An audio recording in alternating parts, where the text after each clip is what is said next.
أعوذ بالله السميع العليم من الشيطان الرجيم بسم الله الرحمن الرحيم السلام عليكم ورحمة الله وبركاته الحمد لله رب العالمين والصلاة والسلام على أشرف الأنبياء والمرسلين سيدنا ومولانا محمد وعلى آله وصحبه أجمعين سبحانك لا علم لنا إلا ما علمتنا إنك أنت العليم الحكيم ولا حول ولا قوة إلا بالله العلي العظيم أما بعد.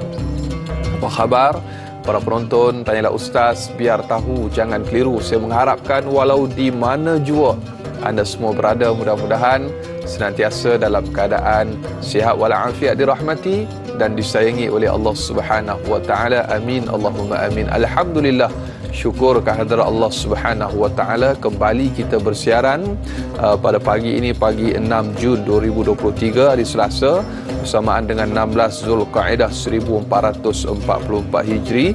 Dan kami bawakan kepada anda istimewa pada pagi ini.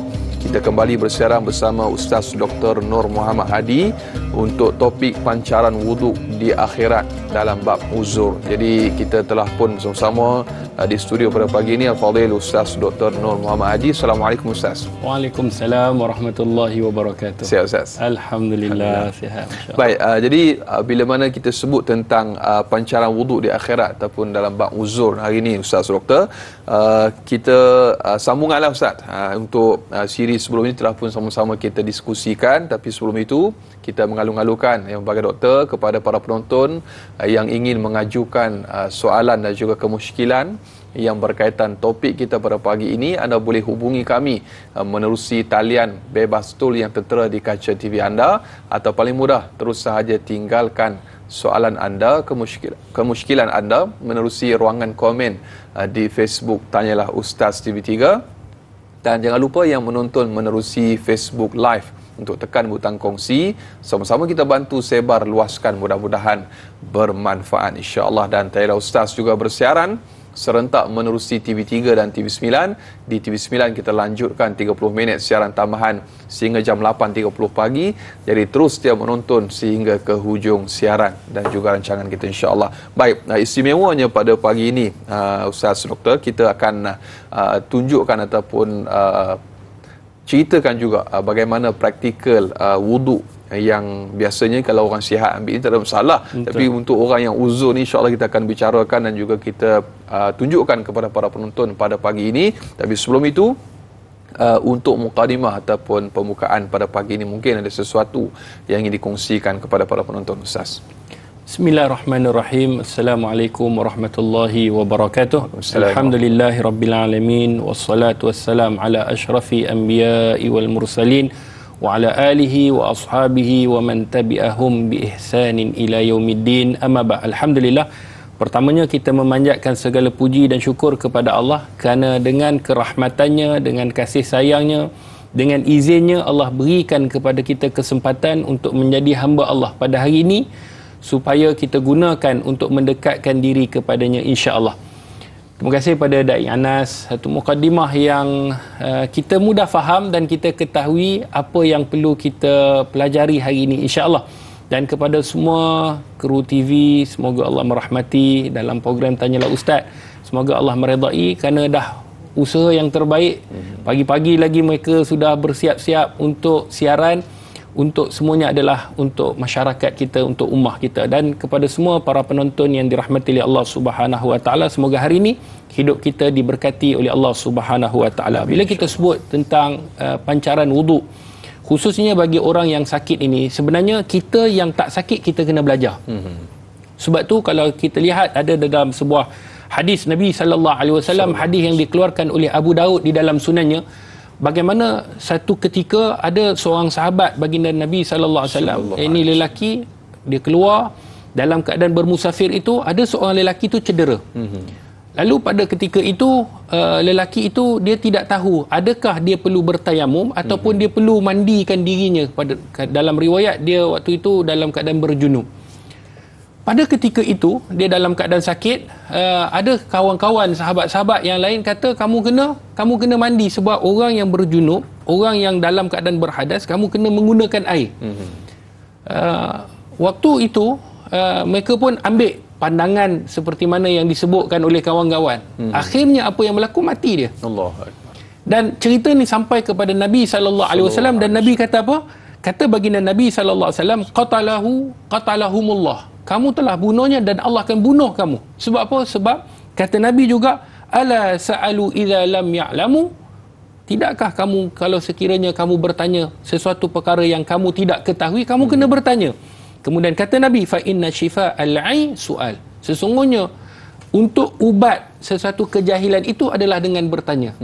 Kan itu kalau kita lihat orang yang sakit hari ini, yang tadi cerita mungkin dalam keadaan berjunub, mungkin dalam keadaan orang yang dalam keadaan keuzuran, orang yang dalam keadaan dirinya tak boleh terkena air. Jadi bagaimana kita nak cara untuk kita nak wudukkannya dengan sempurna, cara untuk kita menggantikan wuduk. Maka sebab itulah pada mukaddimah ni saya nak menyentuh bahawa perlunya pada ilmu, khususnya mungkin kita berhadapan dengan ahli keluarga yang sakit. Mungkin ibu ayah kita, inilah caranya, inilah masanya untuk kita berbakti kepada mereka. Dan mungkin adik-beradik kita, mungkin suami kita, mungkin anak-anak kita. Jadi mungkin dengan sebab-sebab itu menyebabkan kita boleh masuk ke dalam syurga Allah Subhanahu Wa Taala. Allahu akbar. Jadi untuk hari ini penting dua sebab kenapa anda perlu menonton siaran pada pagi ini dengan tajuk pancaran wuduk di akhirat untuk topik uzur ini. Kerana yang pertama, waktu kita sihat doktor, tidak ada masalah lah kita nak berwuduk. Tapi saat kita sakit, Allah Taala uji kita, di situlah kita memerlukan ilmu-ilmu seperti ini, insya-Allah. Dan yang kedua, kita tambahkan ilmu kita. Mudah-mudahan dengan ilmu ini Allah Subhanahu Wa Taala masukkan kita ke dalam syurganya Allah Subhanahu Wa Taala, insya-Allah. Baik doktor, kita ada soalan. Yang pertama menerusi sahabat Facebook kita, Cahaya Nur. Assalamualaikum warahmatullahi wabarakatuh. Waalaikumsalam warahmatullahi. Baik, bagaimanakah cara berwuduk bagi pesakit yang patah tangannya atau kakinya di mana anggota tersebut disimen dan tidak boleh terkena air? Mohon pencerahan doktor. Baik, terima kasih kepada yang bertanya. Masya Allah. Dalam soalan yang kita ni, kebanyakan apa yang ditanya ni memang banyak yang berlaku. Contohnya kalau aksiden, kalau apa-apa perkara dan dibalut, bagaimana cara untuk kita menyelesaikan dan cara untuk kita berwuduk. Maka kata para alim ulama, khususnya dalam mazhab Syafi'i, kerana ulama berbeza pandangan. Dan dalam mazhab Imam Syafi'i juga, mazhab Syafi'i juga ada di sana pandangan-pandangan yang pelbagai. Tetapi kaedah yang biasa digunakan di Malaysia, iaitu ketika mana seseorang tidak boleh wuduk, khususnya anggota yang dibalut. Saya bagi satu contoh. Kejap lagi kita akan buat praktikal. Mukanya boleh kena air, tangan kanannya patah dan dibalut simen, seperti manalah, ataupun kaki. Maka kata para alim ulama, anggota yang boleh kena air, kenakan air dahulu. Contohnya muka boleh kena air, maka kita kena mengikut tertib. Muka kita kena ambil berwuduk. Kemudian selepas daripada itu, sekiranya tangan kita yang berbalut itu hanyalah penggelengan tangan, siku ni boleh kita kenakan air, maka kenakan air di situ dahulu. Maka kemudian kata para alim ulama, yang tak boleh kenakan air, contohnya yang di simen ini, ada dua cara, iaitu yang pertama, sekiranya contohnya dia dah berwuduk sebelum dia keluar rumah, sebelum dia aksiden, sebelum dia balut. Maknanya dia dah ada wuduk sebelum nak dibalut, maka pada ketika itu dia lalukan air sahaja di atas, maka selesai. Tetapi dalam pandangan mazhab Syafi'i, khususnya Imam Nawawi, dia kata bukan senang orang yang tak berwuduk, kemudian dia dah terjadi sesuatu masalah pada dirinya, nak kena balut, dia nak pergi wuduk dulu dalam keadaan dia sakit, mungkin payah dan mungkin susah. Dan ketika itu ada pandangan para alim ulama mengatakan bahawa sekiranya pada balutan ataupun kita letak simen itu boleh dilalukan air, maka kita lalukan air dahulu. Tetapi sekiranya tidak boleh dilalukan air, mungkin luka itu kalau terkena pada air ataupun benda yang mungkin kita balut itu terkena pada air, dia basah, kemudian dia boleh menyebabkan masalah lain yang berlaku, jangkitan, infection ataupun jangkitan, kena perlu tanya kepada doktor. Maka kata para alim ulama, tidak perlu lalukan air ke atasnya, cuma kenakan air pada anggota yang boleh saja, kemudian berpindahlah kepada tangan kiri yang tidak ada balutan, kemudian ke kepala, kemudian ke kaki. Maka kata para alim ulama, solatnya tidak perlu diqadha dan solatnya sah. Itu satu cara. ada satu lagi cara kata para alim ulama, iaitu apabila satu-satu balutan yang kita balut, contohnya ada simen yang tak boleh kenakan air, maka yang tak boleh kenakan air itu kita gantikan dengan tayamum. Yang ni nanti kita akan masuk dalam bab tayamum. Contohnya kalau tangan kita berbalut, muka kita tidak, maka kita berwuduk secara sempurna. Tangan yang boleh kena air, contohnya bahagian yang boleh kena air, kita kenakan air dahulu pada bahagian yang boleh kena. Yang tak boleh kena, kita gantikan dengan tayamum tu tadi.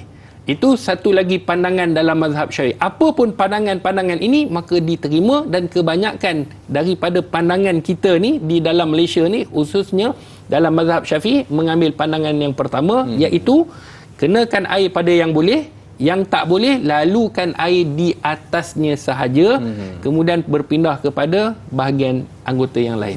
Allahu Akbar. Tu cara simple ataupun mudah untuk kita sama-sama faham. Itulah waktu sihat ni dia mungkin tak apa nak ambil penting sangat doktor, tapi bila kita dah diuji dengan sakit, itulah kita kata pentingnya tengok siaran channel Ustaz pada pagi ni. Baik. Jadi kita nak sambung dengan soalan yang berikutnya doktor. Kita ada sahabat Facebook kita yang bertanya, Masrifah Nur Jama'in. Assalamualaikum warahmatullahi wabarakatuh. Waalaikumsalam warahmatullahi. Solat wajib kita lakukan sama ada sihat ataupun sakit.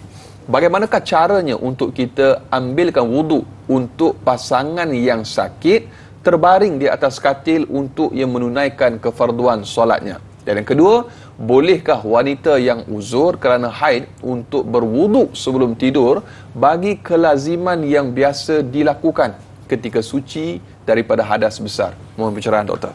Baik, terima kasih kepada yang bertanya, Puan Masrifah. Ada dua soalan di sana. Yang pertama, soalannya mengenai tentang bagaimana cara untuk kita mengambil wuduk bagi pasangan yang sakit. Baik, muslimin muslimat yang dirahmati oleh Allah Subhanahu wa taala. Di dalam satu kaedah, iaitu disebutkan dalam kaedah fiqh, iaitu iza dhaqa al-amr ittisa' wa iza ittasa' dhaqa. Yang bermaksud ketika dalam keadaan kesempitan itu diberikan keringanan. Ada di sana keringanan ataupun disebut sebagai rukhsah.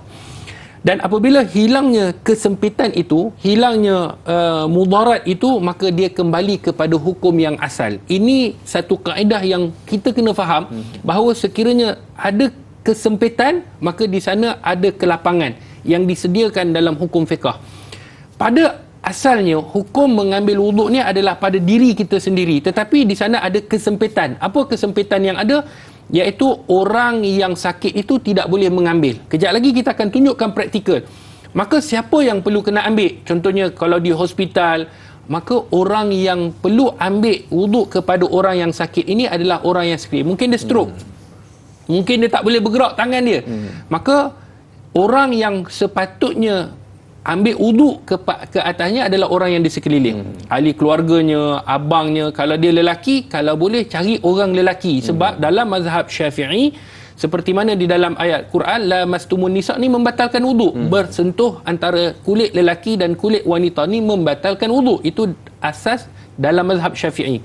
Maka kalau sekiranya seorang lelaki yang sakit itu, maka orang lelaki, nurse daripada orang lelaki yang mengambil wuduk kepada pesakit. Ataupun kalau suami kita sakit, anak lelaki kita mengambil wuduk untuk pasangan ataupun untuk suami kita.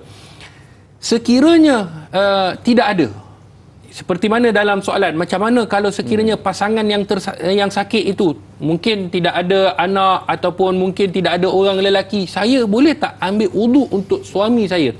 Maka ada beberapa pandangan. Pandangan yang pertama, isteri memang boleh mengambilkan wuduk ke atas suami dengan syarat dia mesti memakai sarung tangan. Alas. Mesti alas.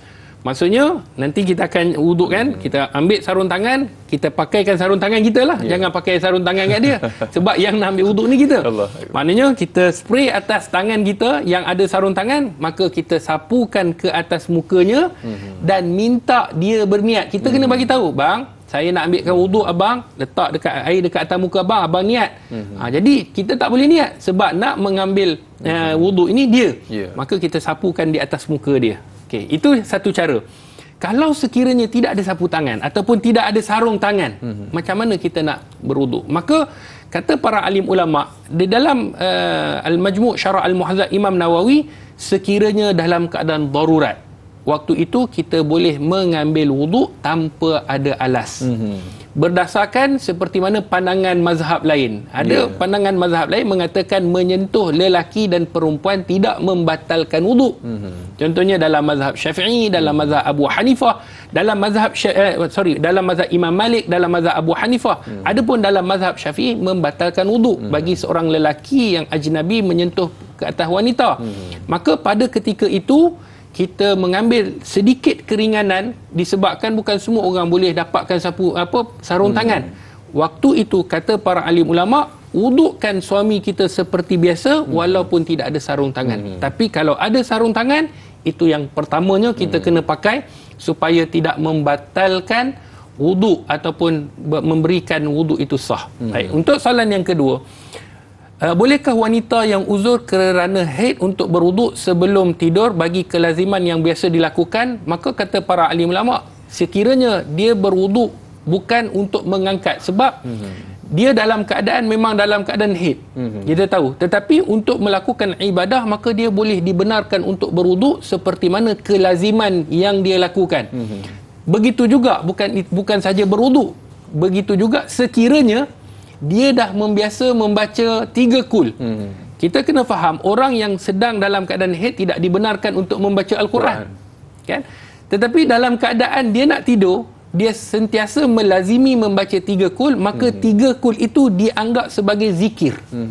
Dia tidak dianggap sebagai membaca ayat Al-Quran, walaupun itu ayat Al-Quran, tetapi kata para ahli ulama, ia termasuk dalam bab zikir sebelum daripada tidur, kerana itulah yang dilazimi oleh baginda Nabi sallallahu alaihi wasallam. Masya-Allah, tabarakallah. Jadi mudah-mudahan terjawab soalan sahabat kita yang bertanya, dan teruskan kelaziman anda untuk berwuduk, dan itu mudah-mudahan menjadi asbab kita dipelihara dan juga dijaga oleh Allah Subhanahu wa taala daripada gangguan iblis dan juga syaitan. Baik, doktor dan juga para penonton, banyak lagi akan kita kongsikan selepas ini. Nantikan praktikal setelah ini, kita akan kongsikan kepada para penonton untuk pancaran wuduk di akhirat dalam bab uzur. Terus kekal bersama Tanya Ustaz, biar tahu jangan keliru.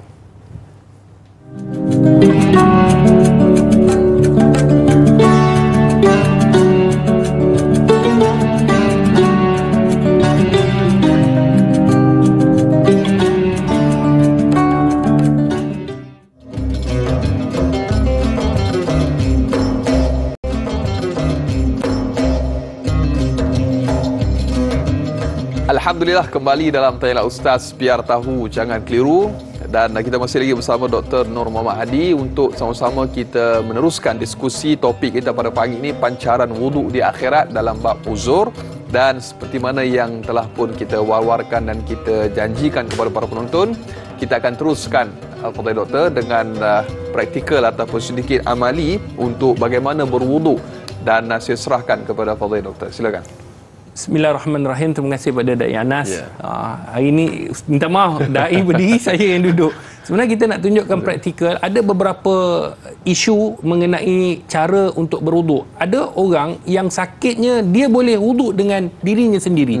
Maksudnya dia tidak perlu bantuan orang lain, melainkan dia perlu bantuan, contohnya dia perlukan air, dia perlukan kain. Kalau sekiranya kalau air itu dia kena keringkan segera, sebab mungkin ada sakit-sakit yang memerlukan keringan segera. Maka bantuan-bantuan itu dia perlukan kepada orang lain, maka dia boleh berwuduk dengan sendiri, dia kena wuduk dengan sendiri tanpa bantuan orang lain. Caranya seperti mana? Kalau minggu lepas kita dah tunjukkan wuduk bagaimana dengan menggunakan botol. Tetapi hari ini bagaimana kita nak menggunakan spray berwuduk bagi orang yang sakit. Kita ada kursi roda ni, bawa khas ni, nak tunjukkan bahawa sakit sungguh-sungguh. Jadi caranya adalah minta Da'i paskan kepada saya botol spray ni. Spray ni kalau kita nak tengok, antara cara untuk kita nak memastikan berwuduk dengan sempurna, iaitu cara basuhan ataupun menyapu. Ada orang yang kadang-kadang dia meletakkan air di tangan, kemudian dia lap. Bila dia lap ni, adakah ini dia disebut sebagai cara membasuh? Maka kata ulama, tidak membasuh. Itu hanya menyapu. Dan wuduknya tidak sah. Sebab kalau lihat daripada ayat dalam surah Al-Maidah, Allah sebut, ya ayyuhallazina amanu idza kuntum ila shalah faghsilu wujuhakum, maka ketika mana kamu nak mendirikan solat, faghsilu, basuh muka kamu. Basuh ini kata ulama mengalirkan air, dan kata ulama air itu mesti menitik. Paling kurang 3. Sebab itulah caranya kalau kita boleh wuduk dengan wuduk sendiri, kita gunakan spray bagi orang yang sakit. Kita spray bagi air bertakung di atas tangan kita. Kemudian kalau kita dah rasa air itu walaupun sedikit, air itu dah bertakung, dan ketika mana kita mengalirkan air di wajah, maka air itu mengalir dan menitik. Tengok, ada titikan. Bila ada titikan, maka kita sapu seperti biasa, iaitu kita meratakan air keseluruhan muka kita tanpa mengangkat tangan. Sebab bila kita angkat tangan, air yang di sini sudah menjadi air mustakmal.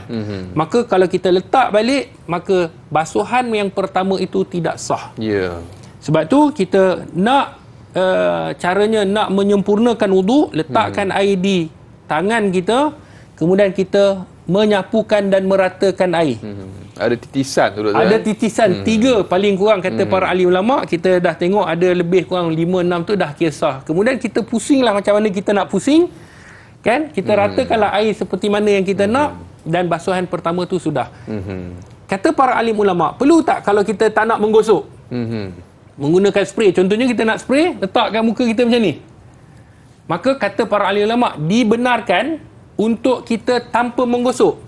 Kerana menggosok ini, kata para alim ulama, menggosok ini kata para alim ulama adalah dalam mazhab Maliki, iaitu disebut ad-dalak. Tapi dalam mazhab Syafi'i tidak diwajibkan untuk kita menyapukan dengan meratakan air dengan tangan. Itu hanya sunat saja dalam mazhab Syafi'i.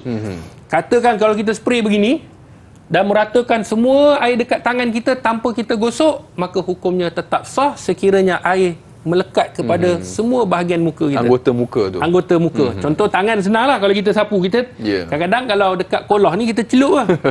Jadi hukumnya sah ataupun tidak sah. Kalau nak gosok tu sunnah, dapat pahala sunnah. Contoh kalau kita spray, kan, spray meratakan air, kita tengok semua bahagian kena dan dia mengalir, semua bahagian kena, contohnya, maka pada waktu itu wuduk kita sah. Tapi kalau kita nak meratakan, maka kita ratakan seperti biasalah. Itu lebih baik. Kan, itu lebih baik sebab kita mendapat pahalanya sunnah. Okey, tadi muka dah, tangan kanan dah. Okey, kemudian kita pergi ke tangan kiri. Contohnya kalau ada jam, contoh kena jam, maka jam ni kena buka. Sengaja ustaz nak pakai jam tu sebab ramai orang hari ni pakai jam cincin kan? Kemudian air tak masuk ke dalam celah-celah tempat yang ada jam itu. Maka kita letakkan air, sama ada di tangan ataupun kita spray, dan air tu kita nampak menitik. Bila menitik, kita sapu dan meratakan air ke seluruh tangan kita. Jangan angkat tangan. Jangan angkat tangan. Kita sapulah macam mana kita nak, asalkan air tu kita ratakannya. Macam belakang ni, kita ratakan. Okey, selesai. Dia kaedahnya basuhan pertama itu wajib. Basuhan kedua itu bukan sunnah, kerana sunnahnya adalah 3 kali basuhan. Contoh kalau kita spray, basuh muka sekali, 2 kali, 3 kali. Tangan pun sekali, tadi kita dah spray, kemudian spray lagi 3 kali.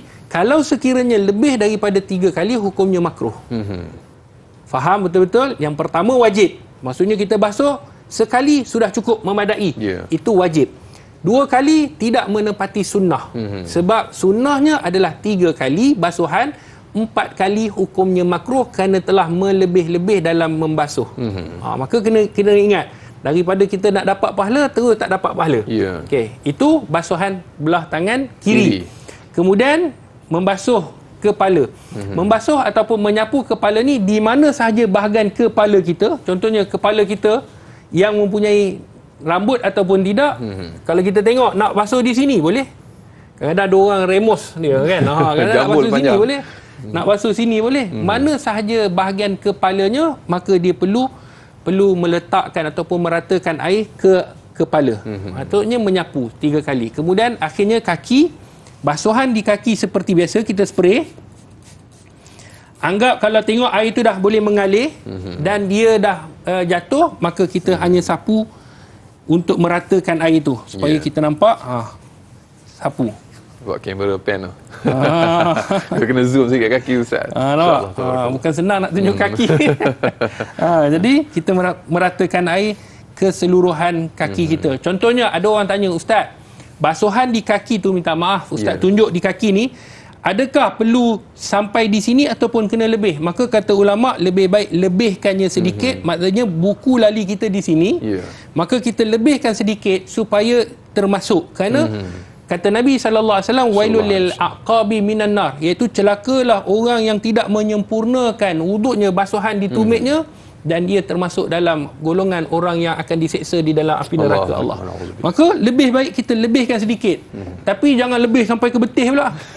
Kan? Alah lebih Ustaz, kita spray sampai ke betih. Nak pahala lebih. Pahala lebih. Itu bukan pahala lebih, tetapi dia telah membazir namanya. Maka kita lebihkan sedikit atas buku lali kita, dan kita menyempurnakan dengan kita menggosok supaya semua rataan air yang seperti mana yang kita sebutkan tadi, kena air pada kaki kita. Begitulah kaki kanan kita, dan begitu juga kaki kiri kita, tanpa kita melakukan perkara-perkara sunnah itu tadi.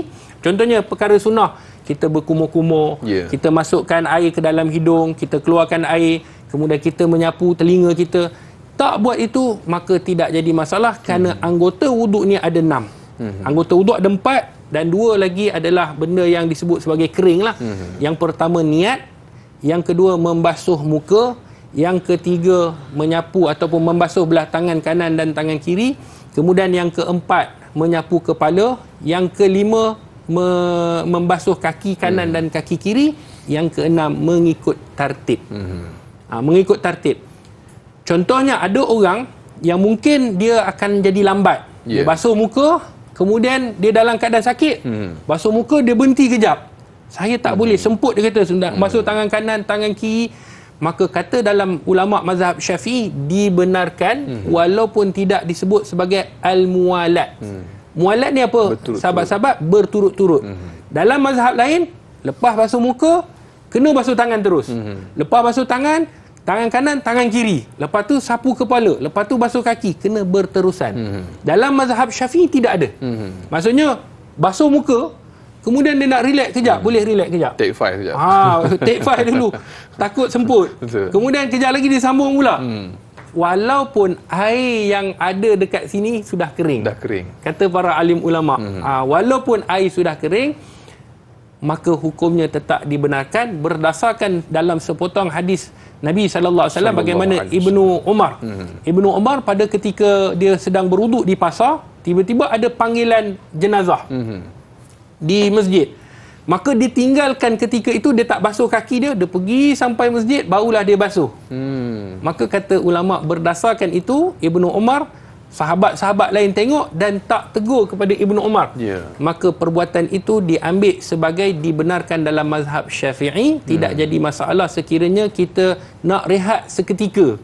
Kan? Nak berhenti seketika wuduk muka, nak berhenti seketika, tidak mungkin tak berwuduk belah tangan kanan ataupun tangan kiri, maka jawapannya tidak jadi masalah dan wuduknya sah. InsyaAllah, tabarakallah. Demikian antara sedikit amali ataupun praktikal yang telah pun ditunjukkan oleh Fadil Doktor, dan mungkin kita boleh raikan sedikit soalan daripada sahabat kita selepas ini. InsyaAllah kita akan kongsikan selepas ini praktikal yang seterusnya, Doktor. Mungkin ada yang tertanya, tak puas ni nak tengok bagaimana amali ataupun praktikal berwuduk untuk orang yang uzur, yang ni yang mampu sendirilah. Yang selepas ini yang tak mampu, yang akan dibantu oleh orang yang berada di sekeliling. InsyaAllah kita akan kongsikan praktikalnya selepas ini. Tanyalah Ustaz, biar tahu jangan keliru, kembali selepas ini.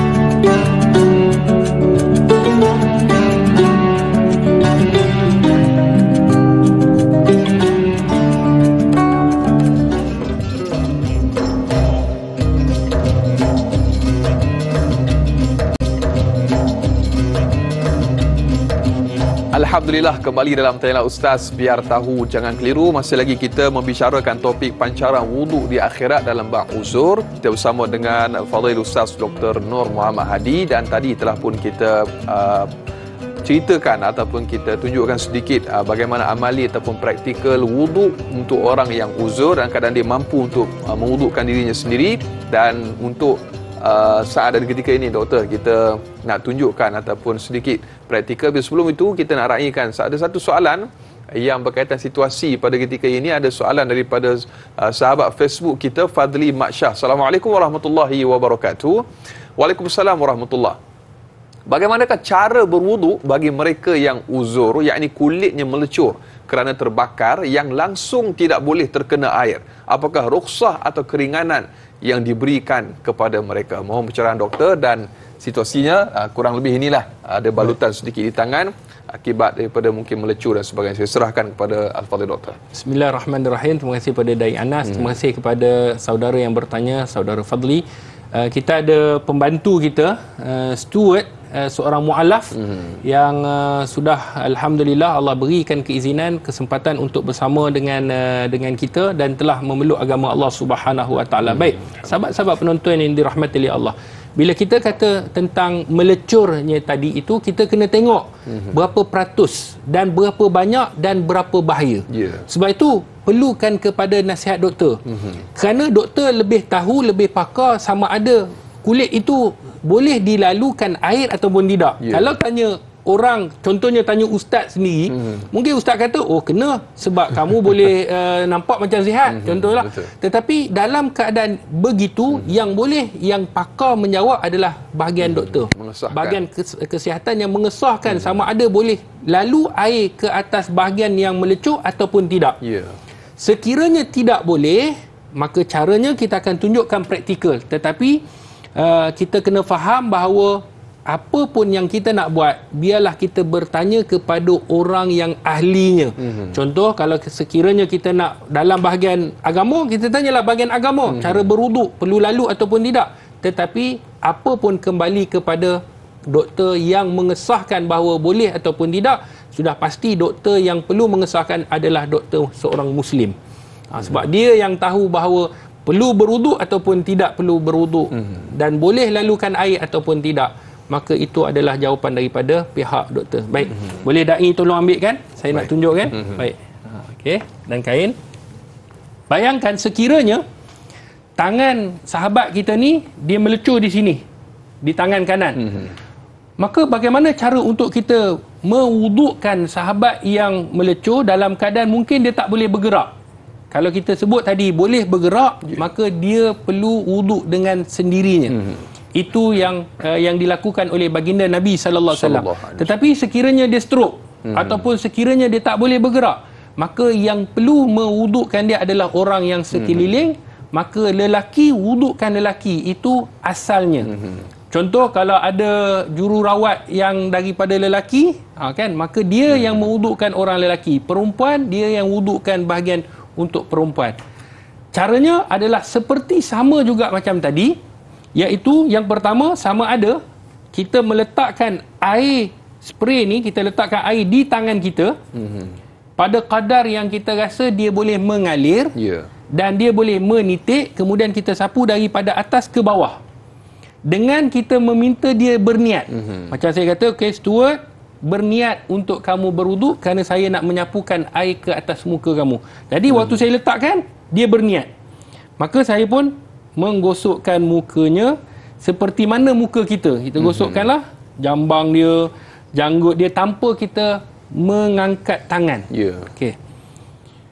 Nampak? Ni ada air yang menitik dah. Dekat baju. Okey, ini satu basuhan. Basuhan kedua. Minta maaf seronok ni nak sapu muka orang. Okey, kita pun sapu. Ingat kalau tidak dai yang kena.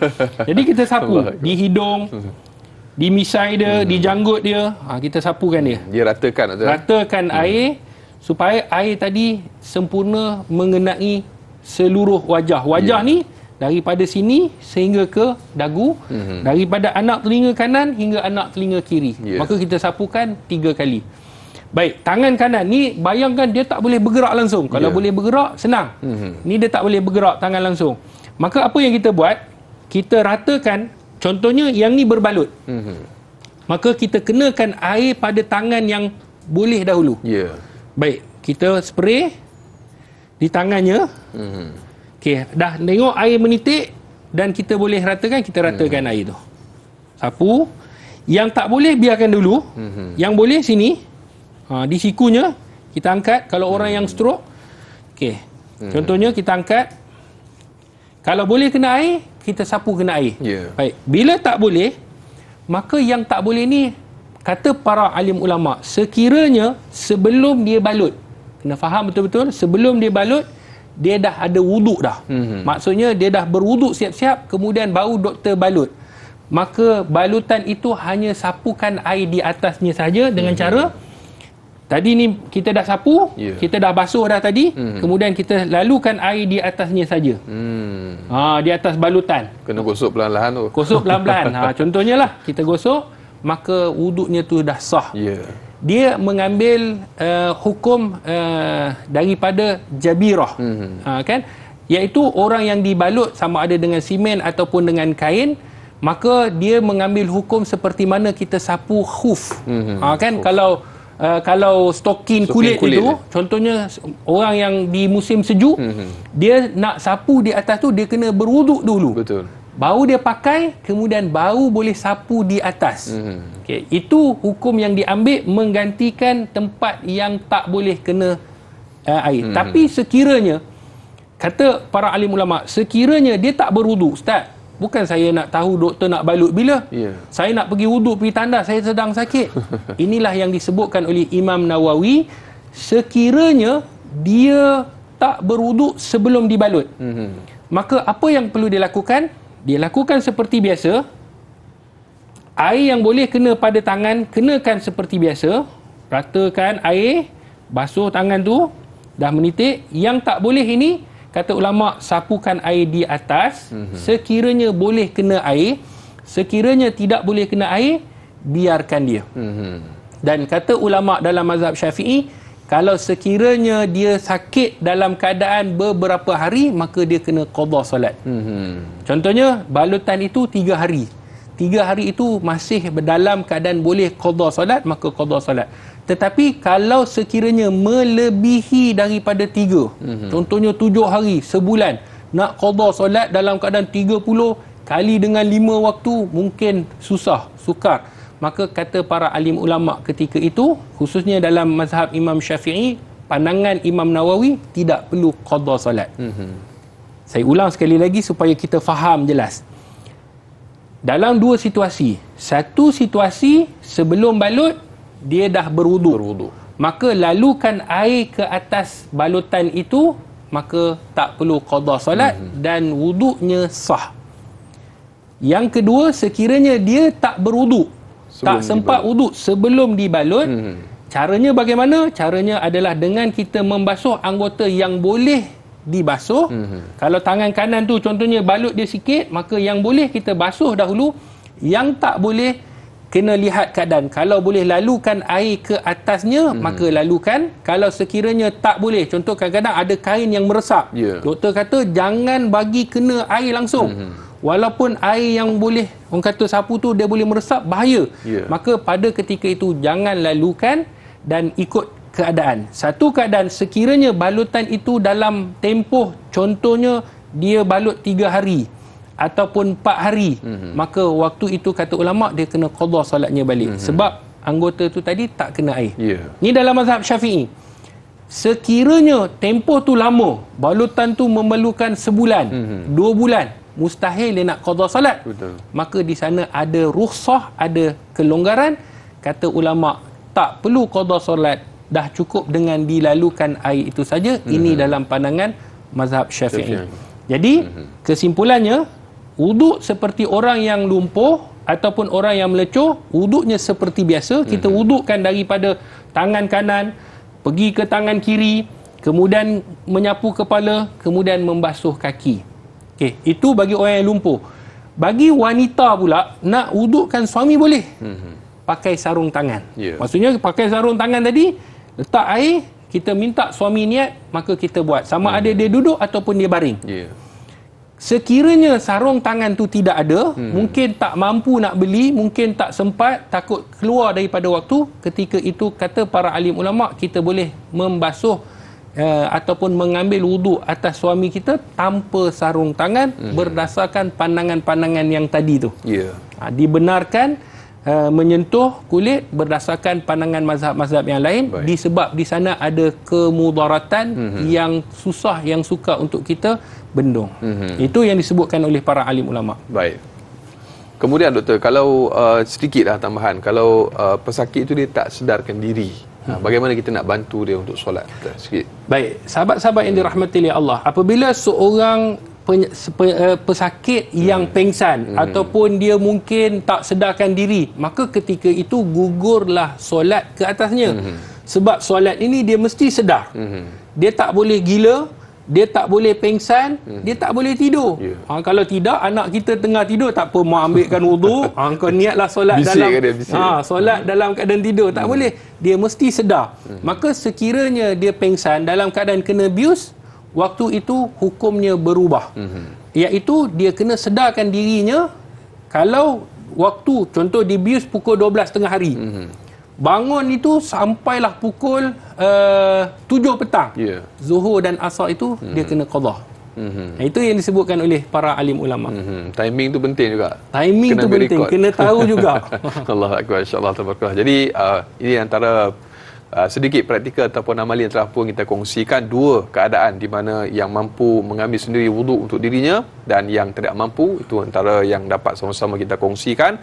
Banyak lagi akan kita raikan dan juga kongsikan kepada anda para penonton. Terus kekal bersama Tayla Ustaz, biar tahu jangan keliru.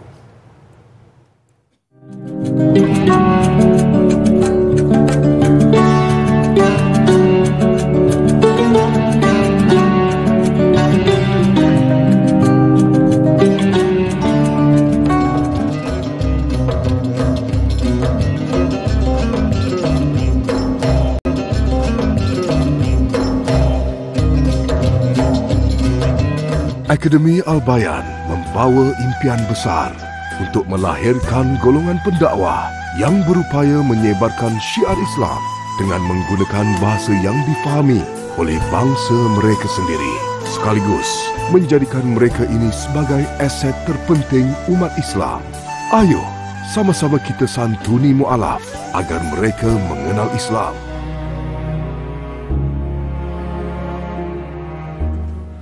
Alhamdulillah, terima kasih dan terima kasih. Kurang lebih sejam kita bersiaran bersama dengan Tayla Ustaz, biar tahu jangan keliru. Kita masih lagi bersama Ustaz Dr. Nur Muhammad Hadi untuk topik pancaran wuduk di akhirat dalam bab uzur. Pada pagi ini kita telah pun tunjukkan kepada para penonton sedikit praktikal ataupun amali berwuduk tadi bersama dengan pesakit. Dan doktor, bila kita sebut tentang orang kata apa, pancaran wuduk di akhirat ataupun uzur ni, sebenarnya banyak yang nak diajukan soalan, tapi selepas ni kita akan raikan lagi soalan. Tapi Ustaz, sebagaimana yang telah pun kita saksikan di VT sebentar tadi, saya dimaklumkan Ustaz dalam satu proses ataupun usaha yang cukup baik dalam pembinaan kompleks tahfiz dakwah anak-anak mu'alaf yang merupakan pertama di Malaysia, yang saya rasa ini satu perkara yang baik dan mungkin boleh dikongsikan kepada para penonton Tayla Ustaz pada pagi ini, Ustaz. Bismillahirrahmanirrahim. Alhamdulillah, pertamanya kita bersyukur kepada Allah kerana Allah berikan kepada kita kesempatan untuk mengembangkan ilmu-ilmu yang telah diajarkan oleh baginda Nabi sallallahu alaihi wasallam. Di dalam sebuah hadis Nabi sallallahu alaihi wasallam, bagaimana baginda Rasulullah berdakwah, Nabi keluar ke pasar-pasar, antaranya diriwayatkan Nabi keluar ke pasar Zilmajas. Kemudian Nabi sallallahu alaihi wasallam menyeru manusia, ya ayuhan nas, wahai manusia, kata Nabi, qulu la ilaha illallah wa antum tuflihu. Sebutlah tiada Tuhan yang disembah melainkan Allah, kamu akan berjaya. Maknanya Nabi SAW, dakwahnya baginda Rasulullah daripada Nabi Adam AS sampailah kepada Nabi SAW, Nabi yang terakhir, dakwahnya adalah mentauhidkan Allah, la ilaha illallah Muhammadur Rasulullah. Seperti mana yang kita maklum, kami di Pertubuhan Akademi Al-Bayan sedang usaha, sedang giat untuk membangunkan sebuah kompleks tahfiz dakwah anak-anak mu'alaf. Kalau kita tengok tadi, seorang sahabat mu'alaf yang telah berdaftar masuknya Islam pada 2021. Maka kita mempunyai aset terpenting. Umat Islam ni, kita ada aset-aset terpenting. Antaranya adalah aset sahabat-sahabat kita yang kepelbagaian bahasa dan bangsa ni.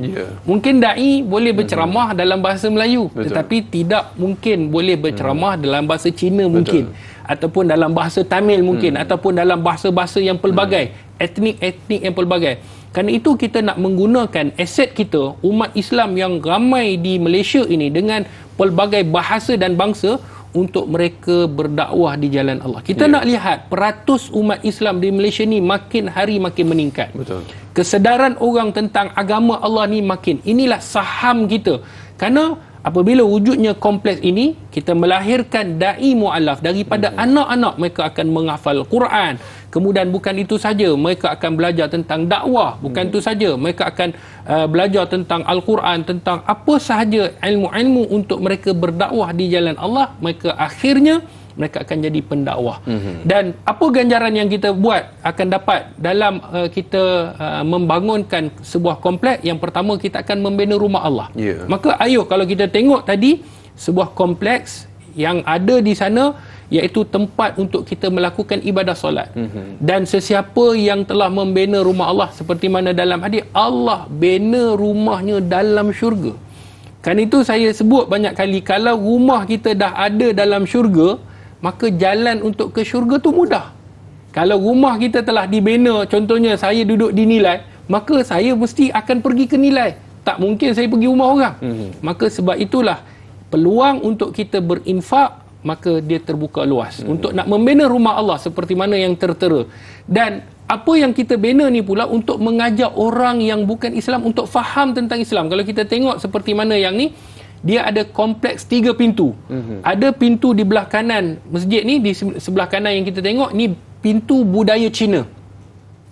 Di sebelah kiri nanti kita akan nampak pintu budaya India. Kita akan gunakan apapun kepelbagaian bangsa kita, dan pintu di hadapan adalah Kesultanan Melayu Melaka. Maka apapun bangsa, apapun bahasa, kita menyembah Allah yang Esa. Sebab tu ganjaran untuk membina rumah Allah ni sangat besar. Itu nombor 1. Nombor 2, di sinilah tempat kita akan didik anak-anak mu'alaf ini. Saya banyak menyantuni mu'alaf, dan untuk pengetahuan semua, mak saya seorang mu'alaf juga. Umur 17 tahun masuk Islam. Allah. Daripada agama Sikh Punjabi masuk agama saya, anak mu'alaf. Jadi bagaimana kalau sekiranya seorang mu'alaf, dia nak belajar Islam pun dah sudah payah, nak belajar Al-Quran pun sukar, dia kena usaha, apatah lagi anak-anak. Sebab tu kita buat satu kompleks untuk anak-anak mu'alaf ini. Dan dia kekal dengan bahasa-bahasa untuk menggunakan bahasa itu berdakwah di jalan Allah. Dan mereka ni kita akan ajarkan solat, baca Quran, dan sekiranya mereka mengamalkan ajaran agama Islam dengan betul, maka kita mendapat saham. Sebab kita berinfak ke tabung pembangunan Akademi Al-Bayan ini. Dengan wujudnya bangunan ini, mereka mengetahui tentang solat, tentang puasa, tentang berdakwah, lagi-lagi menegakkan kalimah la ilaha illallah. Betul. Seperti mana dalam Al-Quran, tidak ada kalimah yang lebih hebat melainkan kita menyebut nama Allah. Betul. Yang ketiga, yang paling besar da'i, Anas dan sahabat-sahabat penonton rebut peluang, kerana mereka ni akan berdakwah di jalan Allah. Betul. Dan usaha untuk mengislamkan.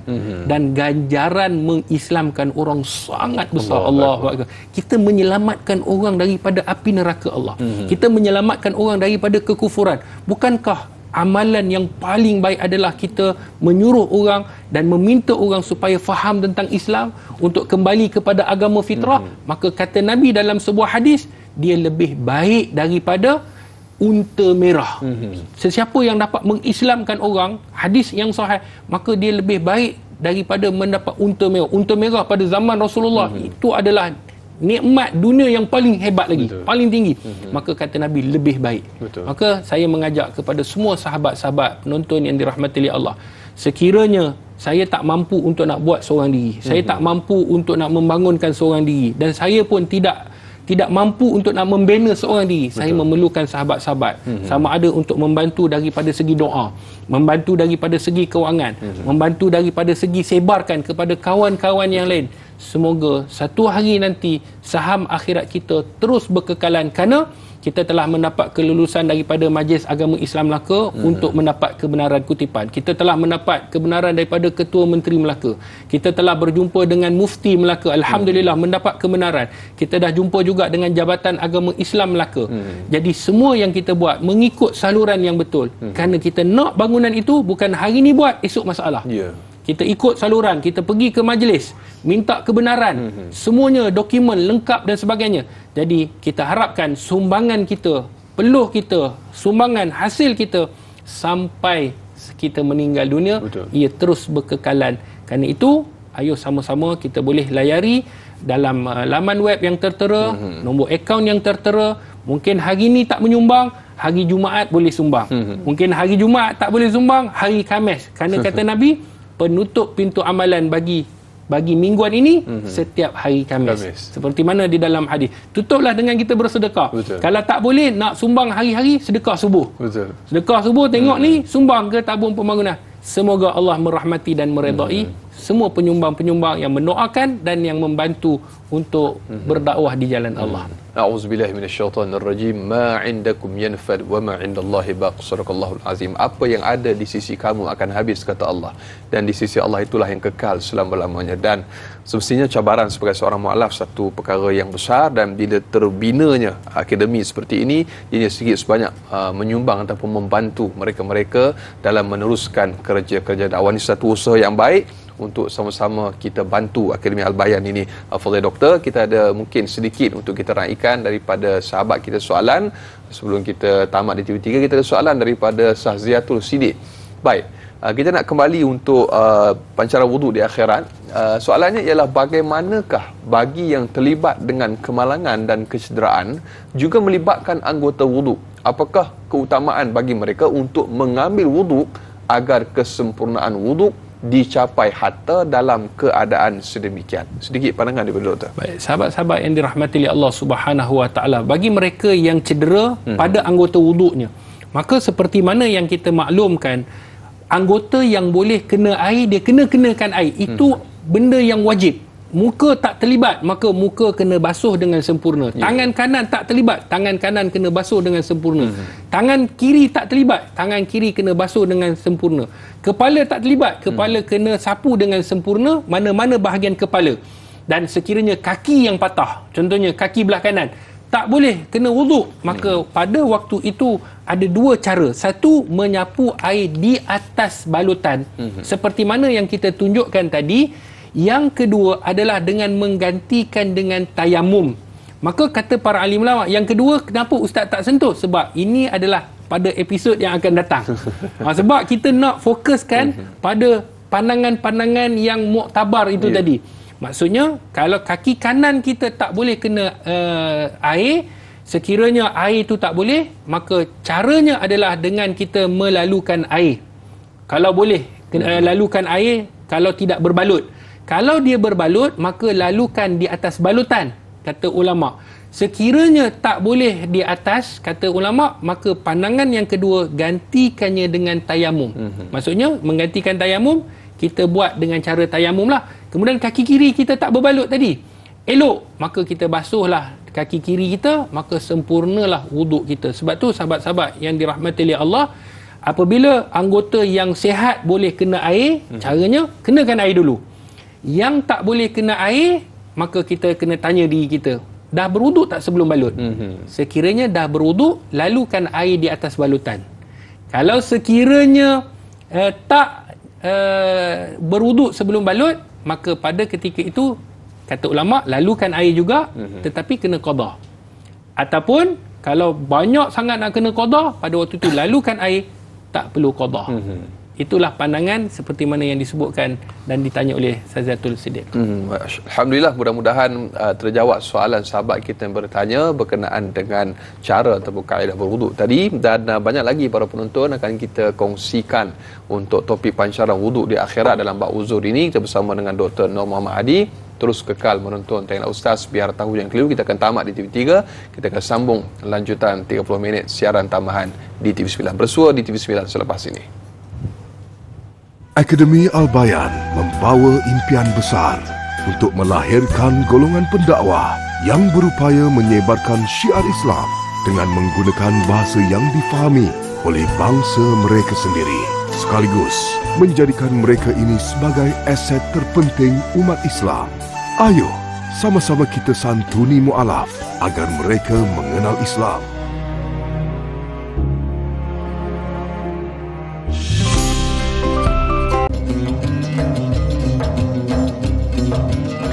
Alhamdulillah, kembali dalam tayangan Ustaz Biar Tahu Jangan Keliru. Para penonton, ibu-ibu, ayah-ayah, bakal penghuni syurga Allah Subhanahu Wa Taala, walau di mana jua anda semua berada, mudah-mudahan senantiasa dalam keadaan sihat walafiat. Amin, insya-Allah.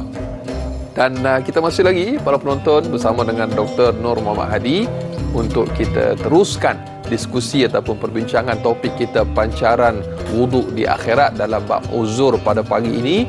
Kita mengucapkan jutaan terima kasih kepada para penonton yang sudi untuk mengajukan soalan, kemusykilan, yang sudi untuk berkongsi, tekan butang share di Facebook. Mudah-mudahan bermanfaat insya-Allah, dan telah pun kita tunjukkan kepada anda sedikit praktikal ataupun amali wuduk seperti tadi untuk pesakit. Dan kita nak teruskan dengan soalan yang berikutnya daripada sahabat Facebook kita. Kita ada Sirna bertanya, baik, Allah Subhanahu Wa Taala tidak akan memberatkan seseorang melainkan apa yang terdaya olehnya. Maksud surah Al-Baqarah ayat 286.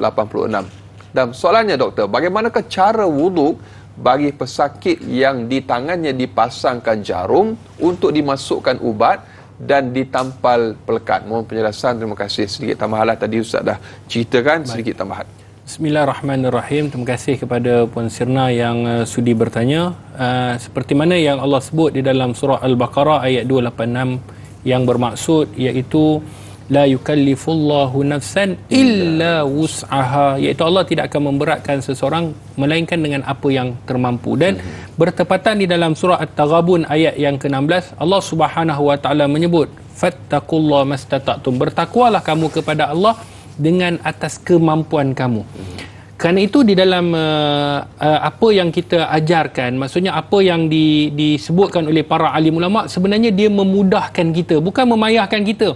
Yang payah disebabkan kita tak praktik ataupun kita tak fokus bagaimana cara untuk nak wuduk kepada mereka yang sakit. Kebanyakan sahabat-sahabat kita ada yang mungkin tak sampai ke tahap stroke, mungkin paling kurang masuk hospital. Sebab tu ditanyanya, contohnya kalau dipasangkan jarum, dicucuk kerana nak drip air tu, kemudian dibalut, maka kata para alim lah, sekiranya boleh dibuka untuk dikenakan air pada bahagian-bahagian anggota wuduk, maka benda itu perlu dibuka. Tapi sebelum buka kena tanya doktor dulu, doktor saya nak berwuduk ni doktor, boleh tak doktor kalau saya nak buka dahulu, sebab sebelum doktor nak drip saya nak buka dulu. Maka kalau sekiranya boleh dibuka, maka dibuka dan kenakan air. Kalau tidak dibuka, maka dia kena qada solatnya. Sebab apa? Sebab anggota wuduk yang boleh kena air, dia tidak kenakan air. Tetapi sekiranya tidak boleh dibuka, mungkin ada kemudaratan. Mungkin dia kata kalau cabut ini mungkin bahayakan nyawa ataupun mungkin akan keluar darah dan sebagainya. Pada waktu itu tak perlu dibuka, hanya sapukan air di atas tempat jarum itu saja. Itu bagi pandangan yang pertama kata para alim ulama.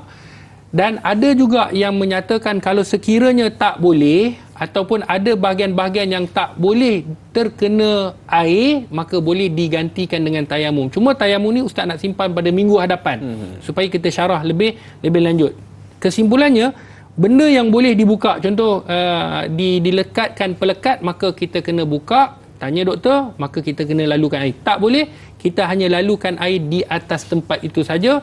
Dan kata para alim ulama, tidak perlu qada sekiranya kita dah berwuduk sebelum dipasang. Dia sama seperti kita sapuan di atas khuf tadilah. Maknanya sapukan air sebab kita dah berwuduk, cuma kita nak memperbaharui wuduk. Sekiranya tidak berwuduk sebelum dipasang, maka ulama tengok, kalau sekiranya kita tak boleh nak kenakan air dan kita dah tidak berwuduk sebelum dipasang, kalau pasang itu hanya 3 hari, 2 hari, maka kita kena ganti solat. Ini dalam mazhab Syafi'i. Tapi kalau banyak hari, lebih seminggu nak ganti 7 kali 5, 35 waktu nak solat, mungkin berpeluh juga kan nak bersolat tu. Mungkin ni kata bukan di masalah iman mantap tak mantap ni. Ni masalahnya kita nak ganti solat. Maka kata para alim ulama, sekiranya banyak, maka di sana ada pandangan tak perlu qada solat. Apa yang disapukan di atas itu telah memadai disebabkan keuzuran, dan berdasarkan ayat tadi, fattaqullaha mastata'tum, bertakwalah kepada Allah atas kemampuan kamu. Allahu akbar. Mudah-mudahan terjawab soalan sahabat kita bertanya. Dan berikutnya ni soalan daripada anak soleh ni, Muhammad Izzuddin di Facebook. Bagaimana pula doktor jika seorang ibu yang terlantar sakit tenat di atas katil? Apakah kaedah bagi anak-anak memudahkan ibunya bersolat, dan bolehkah dia jamakkan solatnya? Mohon pencerahan doktor. Baik, dalam mazhab Syafi'i asasnya orang yang sakit tidak dibenarkan jamak. Ni asas. Ya. Cuma di dalam pandangan mazhab Syafi'i, iaitu dalam pandangan Imam Nawawi, di dalam mazhab Syafi'i, bagi orang yang sakit dibenarkan melakukan jamak. Kena faham, dalam mazhab Syafi'i ni sendiri ada perbahasan para alim ulama. Ada ulama yang kata kalau sakit tak boleh jamak.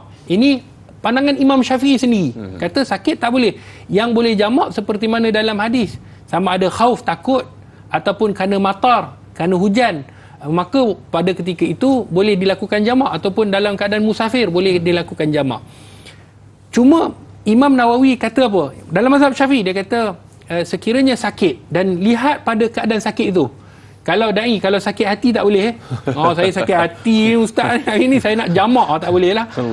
Dia kena sakit yang betul. Sakit yang betul bererti sakit yang boleh memudaratkan dia dan menukarkan dia. Macam tadi kalau kata tadi seorang anak yang soleh ni terlentar sakit tenat.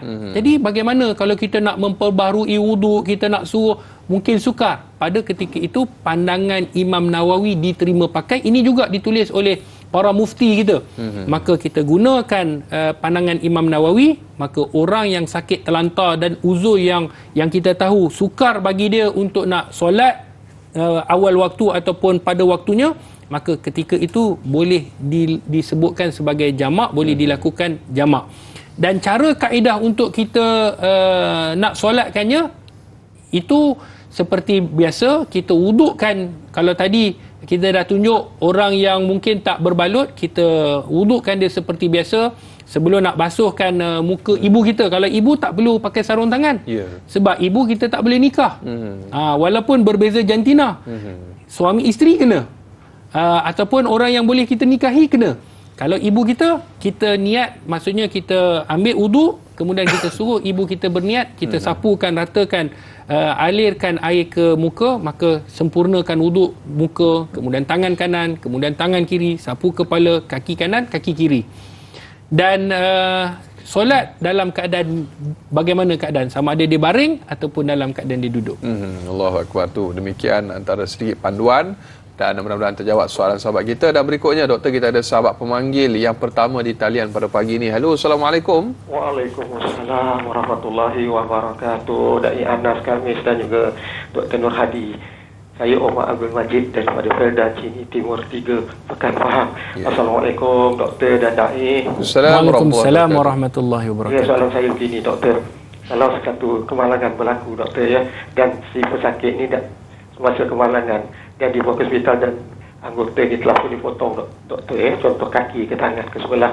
Jadi bagaimana keadaan kalau sekiranya dia nak sembahyang? Dia sedar dah ni doktor, cuma anggota tu dah hilang kerana dipotong, kerana dalam keadaan yang mungkinlah ada mudarat ke macam mana tak tahulah. Jadi bagaimana nak diudukkan yang anggota yang baru dipotongnya, ataupun bagaimana cara nak mengudukkan orang yang sakit macam ini doktor, sedangkan dia sedar kecuali kaki dan anggota wuduk tak ada. Masa berlaku ada, selepas berlaku tidak ada lagi. Itu soalan saya doktor dan Dai. Terima kasih banyak doktor dan Dai. Assalamualaikum. Waalaikumsalam warahmatullahi wabarakatuh. Terima kasih Tuan Haji Omar Abdul Majid. Soalan berkenaan dengan anggota tubuh, anggota wuduk yang dipotong, doktor, sedikit pencerahan. Baik. ada dua keadaan yang saya nak ulas. Yang pertama, anggota yang terpotong, maka anggota itu merupakan badan manusia, antara anggota manusia yang mulia, maka kita kena kafankan dia. Kita kena ingat, kita kena kafan seperti mana kata para alim ulama, kita kafankan dia, kita tanam dia elok-elok lah. Okay. Kalau bagi wuduk pula, sekiranya contoh, saya buat contoh, anggota yang dipotong adalah penggelangan tangan dan tak boleh disambung, contohlah kita kata, dan penggelangan tangan dia tidak ada, bagaimana dia nak berwuduk? Maka dia wuduk daripada siku sehingga yang ada saja. Daripada sini siku dia kan ada, maka daripada siku ke bawah. Itu bagi orang yang ada anggota sedikit daripada anggota wuduk. Dia sama macam yang kita sebutkan tayamum tadi. Maka kalau sekiranya penggelangan tangan ni hilang, tak ada, terpotong dan tak boleh dicantum balik, memang dah tak ada dah, maka daripada siku ni adalah bahagian wuduk, maka wudukkan seperti biasa. Basuh muka, kemudian tangan ni kita basuh seperti sedia, cuma yang tangan ni tak ada, maka basuh yang ada, yang melekat dengan kita saja. Tetapi sekiranya dipotong sampai ke atas, sampai ke mungkin lebih daripada siku contohnya, ataupun mungkin dilahirkan dalam keadaan kurang upaya, yang tidak ada siku ke bawah ni tidak ada, maka perlukah dia membasuh? Maka kata ulama tak perlu, sebab dia bukan dikira sebagai anggota wuduk. Maka adakah tangan kanan tak perlu dibasuh? Tak perlu, pergi ke tangan kiri yang ada. Kalau sekiranya tangan kanan dan tangan kiri itu tidak ada dan tidak ada anggota wuduk yang termasuk, maka tak perlu. Jadi perlu ke skip, dia bukan masalah skip, masalah tak ada. Jadi dia teruskan kepada bahagian yang ada. Muka, tangan kanan tidak ada, tangan kiri tidak ada, maka pergi ke kepala dan tangan kaki kanan dan kaki kiri, seperti mana yang ditanya oleh tadi Tuan Omar.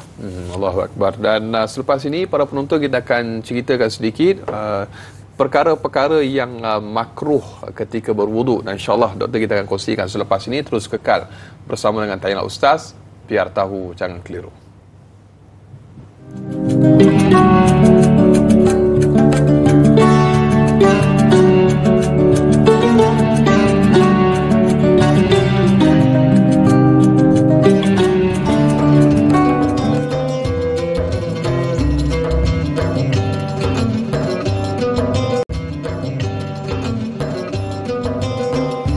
Alhamdulillah para penonton, ibu-ibu, ayah-ayah bakal penghuni syurga Allah Subhanahu Wa Taala, kita masih lagi bersama dengan Al-Fadhil Dr. Nur Muhammad Hadi untuk topik pancaran wuduk di akhirat uzur.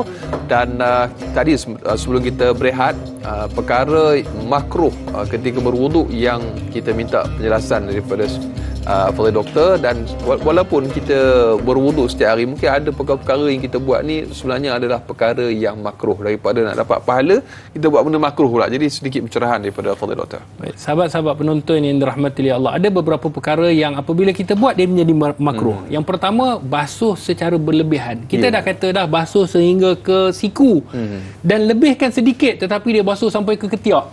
Lebih baik dia terjun terus dalam kolam. Jadi sebab tu kita kena faham bahawa melebihkan, memanglah kita kata ustaz nak pancaran di akhirat. Pancaran di akhirat adalah pada anggota wuduknya.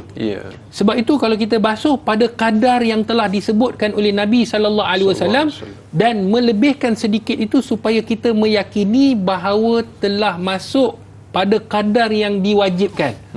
Itu saja, tak perlu melebih-lebih membasuh, kerana melebih itu boleh menyebabkan termasuk dalam perkara makruh. Yang kedua adalah membasuh melebihi 3. Ni bagi mereka yang ada penyakit was-was. Kadang-kadang basuh 3, saya rasa tak yakin lah ustaz. Dia nak basuh sampai daripada kulit warna gelap sampai putih. Contoh nak basuh, nak sental. Jadi tak perlu, 3 kali telah sempurna. Basuhan pertama wajib. Kalau basuh 2 kali tidak menepati sunnah. Maksudnya tak dapatlah ganjaran apa. Tapi dia adakah wuduknya sah? Sah. Sebab 2 kali dah, pertama dah basuh wajib, 2 kali tu tidak menepati sunnah, 3 kali menepati sunnah, 4 kali hukumnya makruh. Sebab tu Nabi pesan kepada Sa'ad ketika mana Sa'ad berwuduk, jangan membazir. Walaupun kamu duduk di sungai yang mengalir. Maksudnya kalau kamu wuduk, sungai itu tetap mengalir. Wuduk ke tak wuduk tetap mengalir. Yang ketiga, dia kena mendahulukan tangan anggota kanan. Kalau sekiranya dia buat menggunakan anggota kiri dulu, wuduk sah, tetapi hukumnya makruh. Contoh, orang basuh tangan kanan dulu, dia basuh tangan kiri. Yang keempat, berkumur-kumur ataupun memasukkan air ke dalam rongga dalam hidung ni waktu berpuasa secara berlebih-lebihan. Jangan berlebih, mentang-mentang puasa dia kumurnya 10 kali. Jadi hukumnya makruh. Dan yang paling ramai orang buat, hukum makruh yang kita tak sedar, bercakap ketika wuduk. Waktu tu lah nak sembang, waktu lu tanya khabar, sihat? Wuduk dia tanya. Yang lagi tak senonoh dalam jamban. Boleh sembang dengan orang sebelah.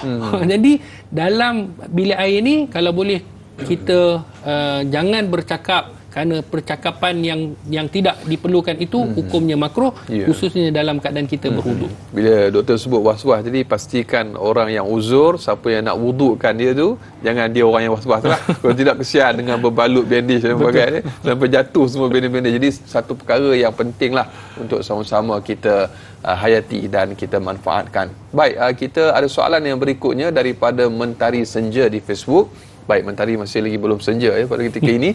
Baik, nama saja tu. Baik, bagaimanakah doktor wuduk bagi mereka yang separa sedar?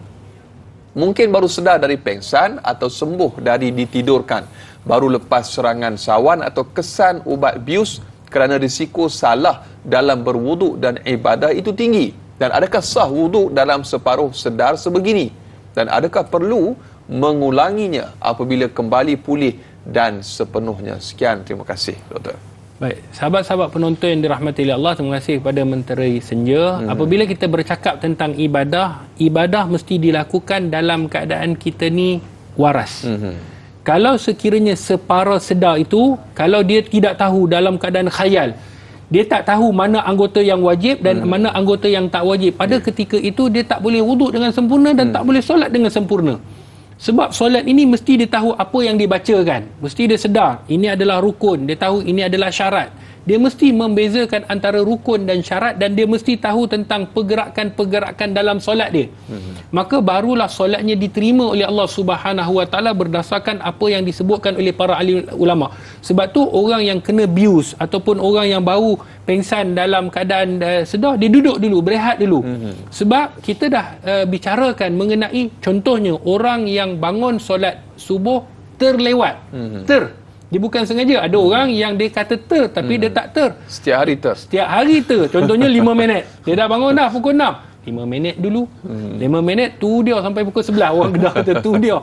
Sampai pukul 11. Itu dah bukan dah. Tu yang orang kata itu dia panggil subuh gajah. Dinosaur tak? Subuh. Tu bukan dinosaur dan itu bukan gajah dah. Gajah pun laju juga. Tu siput babi punya subuh. Sebab apa? Sebab terlalu lambat. Sebab tu sahabat-sahabat yang dirahmati oleh Allah, bila kita sebut mengenai kalau dalam keadaan dia tak sedar ataupun dalam keadaan dia mungkin separuh sedar, maka dah sampai waktu solat, dia berehat dulu. Kalau sekiranya dia memang tak mampu untuk nak mewaraskan, kerana solat ni dalam keadaan akal yang waras, sedar, maka dia berehat dulu sehingga akalnya kembali pulih. Begitu juga dengan wuduk, kerana wuduk ni dia kena tahu bila dia basuh, dia kena tahu, dia kena niat. Bagaimana dia tak berniat, dia basuh tanpa niat, wuduknya tak sah. Sebab tu dia kena niat dan dia kena tahu. Orang yang sakit, kita suruh dia niat. Sekiranya dia tak niat, maka kita wudukkan bagaimanapun, maka wuduknya tidak sah. Sebab niat ini adalah pada mereka yang melakukan. Maka jawapannya adalah kepada mereka yang mungkin sembuh daripada sakit, mungkin dalam keadaan uzur, dalam keadaan separuh sedar, sedarkan dia walaupun dah terlewat, tidak jadi masalah. Kerana ada di dalam sebuah hadis Nabi SAW, Nabi bangun lewat subuh. Nabi bukan sengaja, Nabi bangun lewat subuh. Dalam hadis yang sahih, Nabi minta Bilal dan Bilal pun tertidur waktu itu, sehingga Umar menjerit. Waktu itu Nabi tidak menggantikan solat ketika itu juga. Sebab tidak sengaja Nabi keluar daripada lembah tempat tidur Nabi itu ke satu tempat, baru Nabi SAW solat subuh tu balik. Maka kata ulama, biar kita dalam keadaan sedar, dalam keadaan waras, barulah kita mengerjakan ibadah solat. Allah Akbar. Ni duduk mengantuk, melelong, duduk semayang, jadi 4 pula subuh. Masya-Allah, tabarakallah. Jadi perlu dalam keadaan yang sedar tu. Baik, berikutnya doktor, kita ada Siti Nurbayah di Facebook. Saya kira mungkin ini soalan terakhir. Baik, adakah orang yang uzur dan sakit yang masih berusaha berwuduk untuk menunaikan solat adalah salah satu cara Allah Subhanahu Wa Taala ingin menyembuhkan sakitnya dengan kebaikan, nikmat dan keberkatan wuduk itu? dan salah satu tambahan cara keampunan yang lebih yang diberikan kepada orang yang sakit atau uzur itu? Mohon pencerahan doktor. Baik, terima kasih kepada Puan Siti. Sebenarnya apabila seseorang itu sakit ataupun dalam keadaan uzur, dia usaha, maka baginya syurga. Allah. Sebab apa? Dia usaha untuk mendekatkan diri kepada Allah. Kita kena tahu Allah Subhanahu Wa Taala menguji kita dengan pelbagai bentuk. Allah uji dalam pelbagai bentuk. Bentuk antaranya adalah dengan kenikmatan itu juga ujian Allah. Allah sebut dalam surah Al-Fajr. Allah sendiri sebut. Allah kata ketika mana Allah Subhanahu Wa Taala ibtila fa akramahu wa na'amahu fayaqulu rabbi akraman. Ketika mana Allah uji dia, ibtila dengan ujian, maka Allah uji dia dengan kemuliaan, Allah uji dia dengan pangkat, darjat dan sebagainya nikmat, maka dia kata, ya Allah, kau sayang aku, kau cinta aku. Tetapi wa iza ibtalahu faqadara alaihi rizqahu, ketika mana Allah uji dia dengan kurangnya rezeki ataupun dengan sesuatu, rezeki itu mungkin kesihatannya ditarik balik, maka dia akan mengatakan kepada Allah, fayaqulu rabbi ahanan, ya Allah, kau hina aku. Sebenarnya ia adalah ujian Allah. Dan orang yang berusaha dan dia meningkatkan usaha dia ketika mana dia sakit, dia dalam keadaan sakit tapi dia berwuduk juga, dia dalam keadaan sakit dia solat juga, maka ganjarannya berlipat kali ganda, kata para alim ulama. Berdasarkan apa? Berdasarkan kerana usaha dia yang lebih. Sebab tu orang yang biasa normal tetapi dia sakit, dalam keadaan tu dia solat, dalam keadaan tu dia berwuduk, maka wuduknya itu, solatnya itu akan diterima oleh Allah Subhanahu Wa Taala, kerana di sana kita akan nampak kekuatan usaha untuk mendekatkan diri kita kepada Allah Subhanahu Wa Taala. Sudah pasti Allah akan membalasnya dengan kasih sayang dan syurga. Dan sikit doktor, perkara yang membatalkan wuduk, sebelum terlupa doktor. Baik, perkara-perkara yang membatalkan wuduk seperti mana kata para alim ulama yang disebutkan tadi, kalau kita sebut ada 5 yang makruh, maka perkara yang membatalkan wuduk kita kena tahu, dan banyak orang yang keliru. Antaranya keluar sesuatu daripada jalan depan dan jalan belakang. Sama ada kalau bagi wanita ni kadang-kadang dia keluar cecair putih, maka benda itu disebut sebagai najis, perlu dibersihkan. Sebelum nak berwuduk, bersihkan dulu. Tak kiralah keluar sama ada keluar dengan cara basah ke, kering ke, angin ke. Ada orang tanya, kalau sekiranya keluar daripada belakang kita itu kacang, makan kacang, keluar kacang, contohnya, adakah batal wuduk? Maka jawapannya batal. Ini dalam pandangan mazhab Syafi'i, maka akan batal bukan saja keluar najis, apa saja yang keluar daripada jalan depan belakang batal. Kemudian yang kedua, tidur yang tidak tetap punggungnya. Di sana pun ada syaratnya. Kata para alim ulama, contohnya bila dia duduk dan dia tidur, dan bila dia bangun begitu juga. Kalau sekiranya dia tidur, contoh dia sedang duduk, dalam keadaan duduk, bangun-bangun tengah menungging, contoh, maka batal wuduknya sebab punggungnya tidak tetap, dan hilang akal, mabuk, pengsan, ini juga membatalkan wuduk seperti yang disebutkan tadi.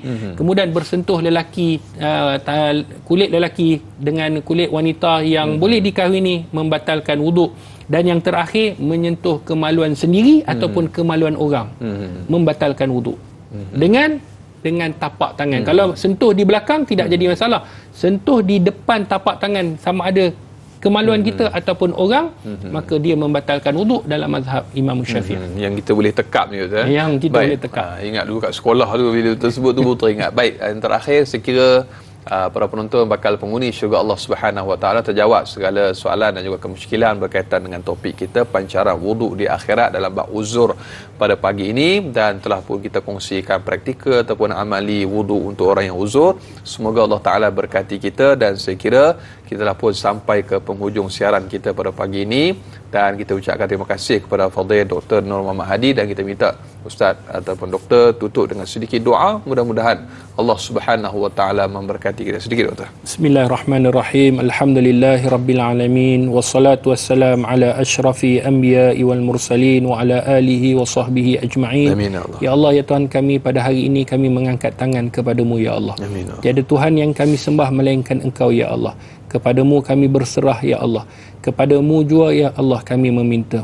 Kepadamu jua ya Allah kami memohon. Ya Allah, sesungguhnya Engkaulah maha hebat ya Allah. Engkau sajalah yang boleh memperkenankan doa kami ya Allah. Kami hamba yang lemah ya Allah. Kami lemah ya Allah. Kami seorang manusia yang banyak melakukan kesilapan dan dosa ya Allah. Maka oleh itu ampunkanlah dosa kami ya Allah. sama ada dosa yang kami lakukan dengan sengaja ataupun tidak, sama ada secara zahir ataupun secara batin.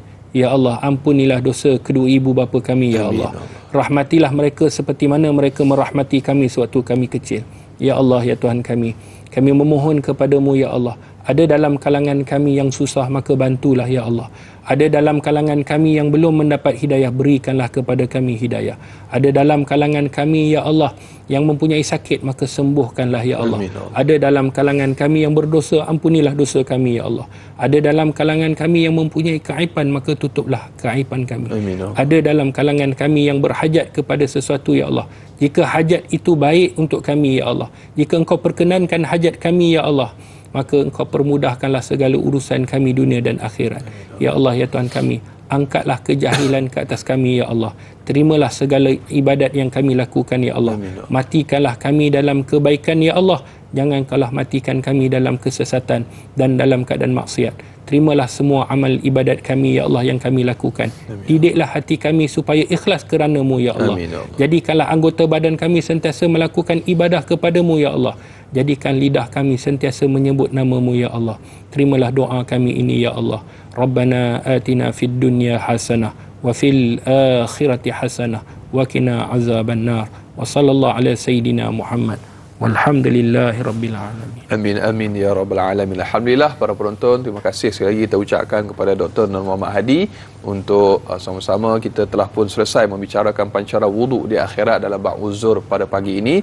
Saudara, jangan kita jadikan doa itu seperti ubat yang diambil bila perlu, tetapi jadikanlah doa itu seperti air yang kita perlukan setiap hari. Jadi ayuh kita tangguh dengan kafaratul majlis dan suratul As. Subhanakallahumma bihamdika asyhadu an la ilaha illa anta astaghfiruka wa atubu ilaik. Bismillahirrahmanirrahim. Wal 'asr innal insana lafi khusr illa allazina amanu wa 'amilus solihat wa tawasaw bil haqq wa tawasaw bis sabr. Sekian, wabillahi taufiq wa hidayah. Assalamualaikum warahmatullahi wabarakatuh. Sallu ala Nabi Muhammad. Allahumma salli.